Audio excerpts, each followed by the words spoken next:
You see someone hurting and you move. They're overwhelmed, you take the burden. They're struggling, you have the answer.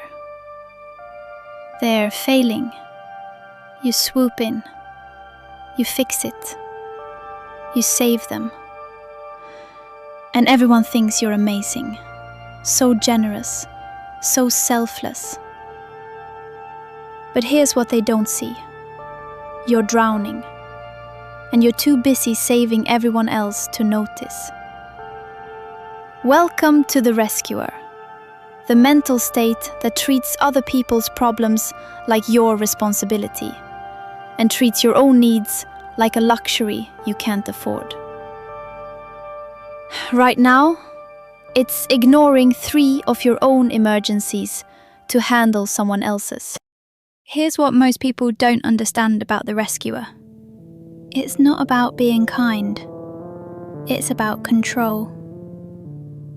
You can't control whether people like you, but you can control whether they need you. So you make yourself indispensable. You're the one who fixes things, the one who listens, the one who has answers, the one people call. And as long as people need you, you know your place in the world. You matter. You're valuable. You're not alone. But here's the problem. The moment someone stops needing you, what are you? Let's talk about where this comes from. The rescuer usually forms when you grow up in chaos. An alcoholic parent, a mentally ill sibling, a family falling apart. And little you realised, if I don't hold this together, nobody will. So you became the fixer, the caretaker, the one who kept score of everyone's emotions and managed them like a job. You were praised for it. You're so mature. What would we do without you?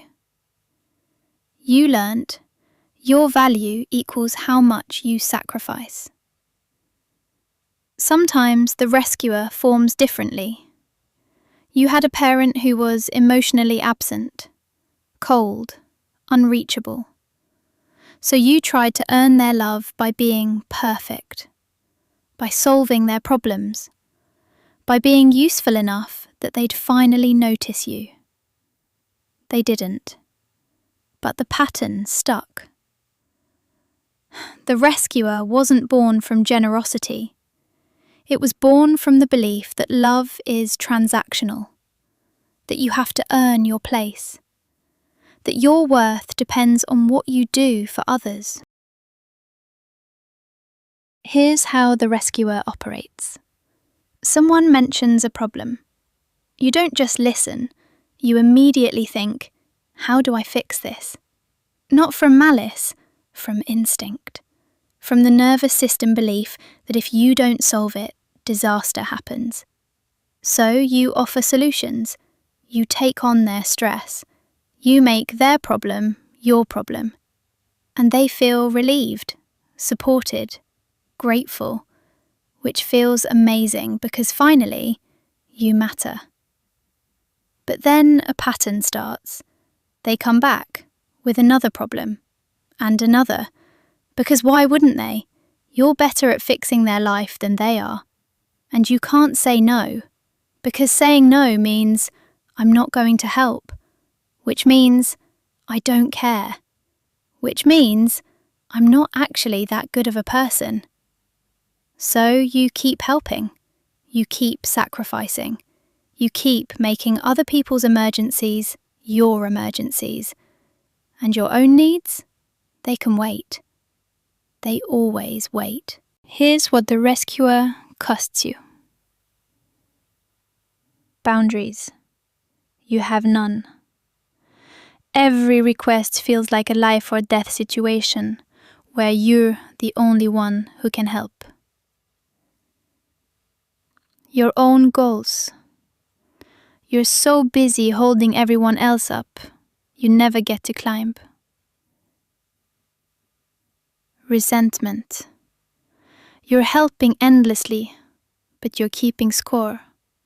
Invisible score. And everyone's in debt to you, and they don't even know.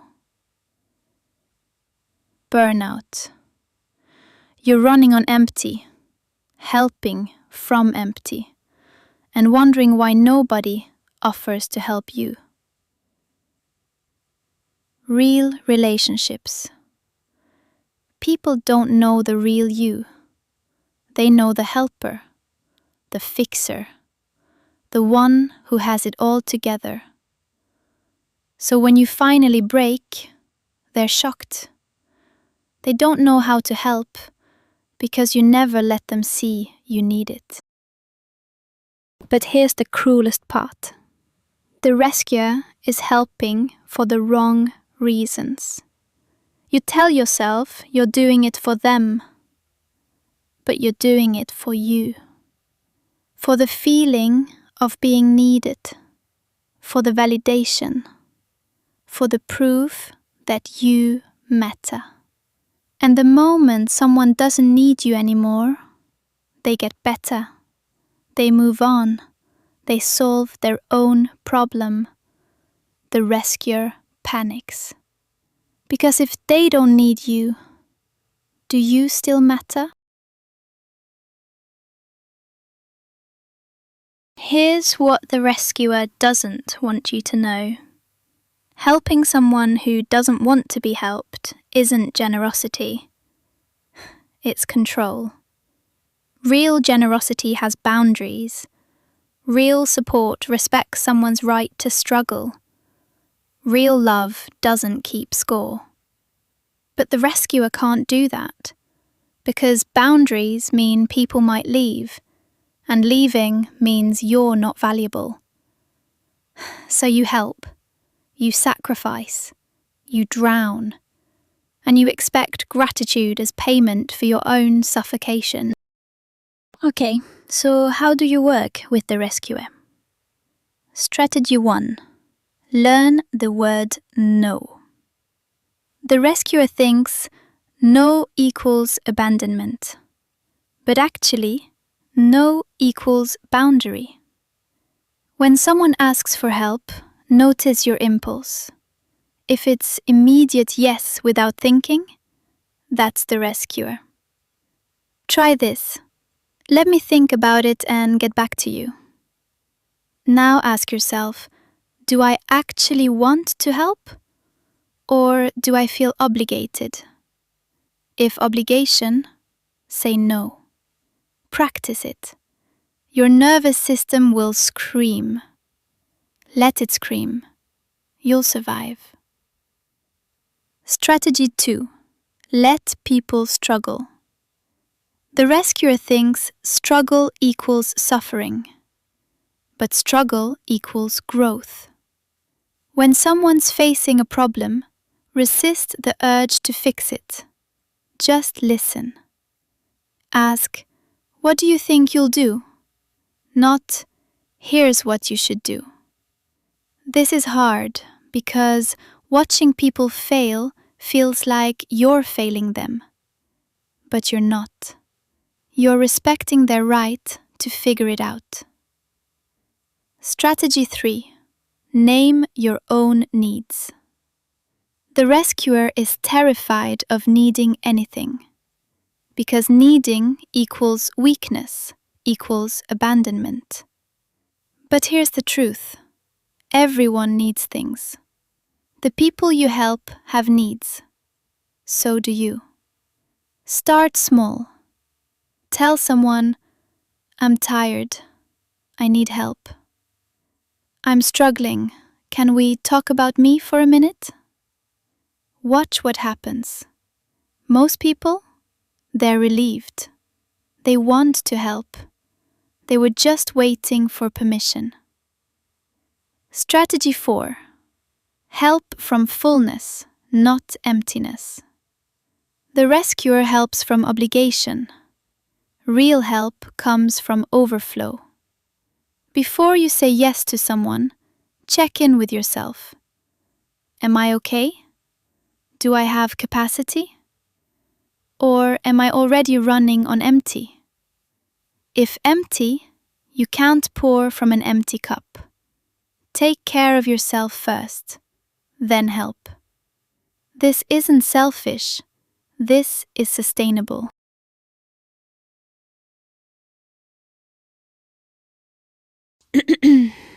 Here's the truth. The rescuer doesn't want you to know. You matter without saving anyone. Not because of what you do, but because of who you are.